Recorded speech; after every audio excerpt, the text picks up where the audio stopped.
আসসালামু আলাইকুম বন্ধুরা, কেমন আছেন? আশা করি সকলেই ভালো আছেন। আপনাদের দয়া আমিও আলহামদুলিল্লাহ ভালো আছি।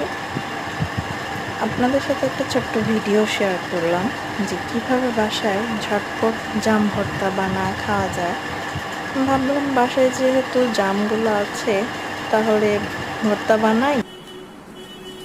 বানায় আপনাদের সাথে শেয়ার করি। আশা করি সকলের ভালো লাগবে। আর আমার এই ছোট্ট একটা পেজে সবাই লাইক সাবস্ক্রাইব করে পাশে থাকবেন।